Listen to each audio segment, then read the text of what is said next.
నమస్తే సార్ చెప్పండి. ప్రెజెంట్ ఉన్న కండిషన్లో ఏపీ ప్రజలంతా కూడా రాజధాని విషయంలో ఒక రకమైన కన్ఫ్యూజన్గా ఉన్నారు అనేది అనిపిస్తోంది. బట్ ఎవరికి వాళ్ళు ఇటు ప్రభుత్వం కావచ్చు, అలాగే అటు ప్రతిపక్ష నేత కావచ్చు, వారి వారి వెర్షన్స్ వినిపిస్తూ ఉన్నారు. ముఖ్యంగా నేను ఇంతకుముందు అదే చెప్తున్నా, అజేయం అజరామరం అద్భుతం అంటున్నారు సీఎం చంద్రబాబు గారు.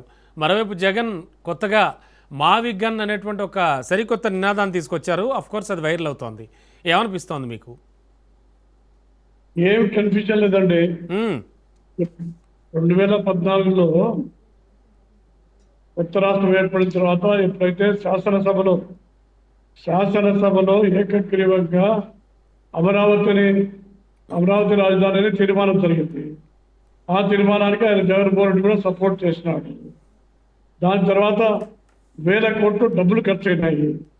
అది అమరావతి రాజధాని విషయాన్ని గుర్తించి ప్రధానమంత్రి అక్కడ భూమి పూజ చేశారు.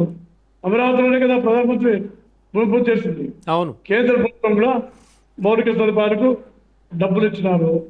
తర్వాత హైకోర్టుకు పోయింది విషయము, సుప్రీంకోర్టుకు పోయింది.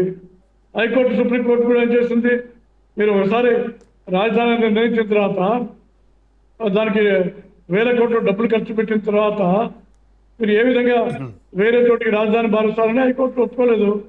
అన్నిటికంటే ముఖ్యంగా 33,000 ఎకరాలకు సంబంధించినటువంటి రైతులతో ఒక అగ్రిమెంట్ ఉంది. ల్యాండ్ పూలింగ్ పద్ధతిలో అగ్రిమెంట్ ఉంది. ఏముంది అగ్రిమెంటు? మేము భూమి ఇస్తున్నాము, మాకు ప్లాట్ రిటర్న్ ప్లాట్ ఇవ్వాలని చెప్పి అగ్రిమెంట్ ఉంది. ఆ రోజు అమరావతి వాళ్ళ రైతుల భూములలో కడతామంటేనే కదా వాళ్ళ భూములు ఇచ్చింది. సార్ లింగారెడ్డి గారు, కానీ జగన్ గారు ఏమంటున్నారంటే అక్కడ ఇప్పుడున్న పరిస్థితుల్లో 1 ఎకరాకి కనీస సదుపాయాలకి 2 కోట్ల రూపాయలు అవుతాయి. ఆ లెక్కన 50,000 ఎకరాలకి లక్షల కోట్లు ప్రజాధనం వృధా అవుతుంది అంటున్నారు ఆయన. ఇప్పుడు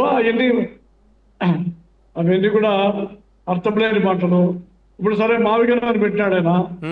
ఇప్పుడు ఉచితంగా వచ్చిన భూములలోనే నీకు 50,000 కోట్లు 1,00,000 కోట్లు ఖర్చు అవుతుందంటే వీళ్ళు గుంటూరు, విజయవాడ, తర్వాత మచిలీపట్నం మధ్యన 30,000 ఎకరాలు కొనే శక్తి ఉందా ఏ ప్రభుత్వానికైనా కూడా? కొంటారో చెప్పండి. ల్యాండ్ అక్విజిషన్ జరుగుతుందా?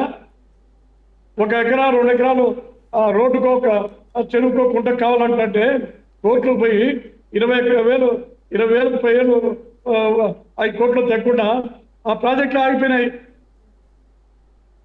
ఉచితంగా వచ్చిన భూమిలోనే ఇప్పుడు 50,000 కోట్లు ఖర్చు పెట్టారు. అది ఏం చేయాలో చెప్పండి సార్. ఓకే, ప్రతి ప్రాంతానికి 50,000 కోట్లు ఖర్చు పెట్టినారు సార్. ప్రతి రాష్ట్రానికి లింగారెడ్డి గారు, ప్రతి రాష్ట్రానికి ఒక రాజధాని అవసరం, నో డౌట్. అలాగే దేశానికి ఒక రాజధాని అవసరం, కాదంటలేదు.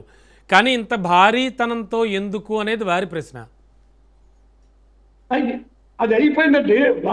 రాజధాని డిసైడ్ అయిపోయింది, నిర్మాణాలు జరిగినాయి, రైతులతో అగ్రిమెంట్ ఉంది. హైకోర్టు, సుప్రీంకోర్టు కూడా దాన్ని మార్చేదానికి లేదని చెప్పింది.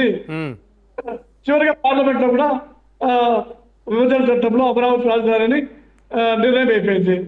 ఇప్పుడు ఏం చేస్తారు చెప్పండి? ఇదేమన్నా సూట్ కేసా, లేకపోతే టీ బంకో, లేకపోతే ఇంకోటి చిన్న షాప్ తీసుకుపోయి అక్కడ పోయి లేదు సార్, లేదు. ఎలా అంటే చట్టబద్ధత కల్పించినా కూడా మేము ఏదో ఒకటి చేయగలం అనేది కొంతమంది వైసీపీ లీడర్ల వెర్షన్. అంటే ఏమి ఒక్క నిమిషం వెంకటేశ్వర రెడ్డి గారు, ఒక్క నిమిషం ఆయన మాట్లాడండి. ఎవడైనా పెట్టుబడి పెట్టేవాడిని, ఎవడైనా భూములు కొనుక్కునేవాడిని, అక్కడ ఏదో ఇల్లు కడతా ఉంటే అక్కడ భవన నిర్మాణ కార్మికులకు పని కల్పించేవాడిని వాళ్ళని నాశనం చేయాలని చేస్తున్నారు. అసలు ఈ చర్చ వస్తుంది. నీకు అయిపోయిందండి. 2014లో అసెంబ్లీ తీర్మానం ద్వారా రాజధాని అయిపోయింది. 50,000 కోట్లు ఖర్చు పెట్టారు, రైతులు ఉచితంగా భూమి ఇచ్చినారు. అది మార్చే ప్రసక్తే లేదు. సుప్రీంకోర్టు, హైకోర్టు చెప్పింది. ఓకే సార్, మస్తాన్ రావు సార్తో మాట్లాడదాం. ఒక్క నిమిషం సార్. మస్తాన్ రావు సార్, పార్లమెంట్ లో లింగారెడ్డి గారు ఒక్క నిమిషం మాట్లాడదాం. 1,000 కోట్లు డబ్బంతా ఏం చేయాలి?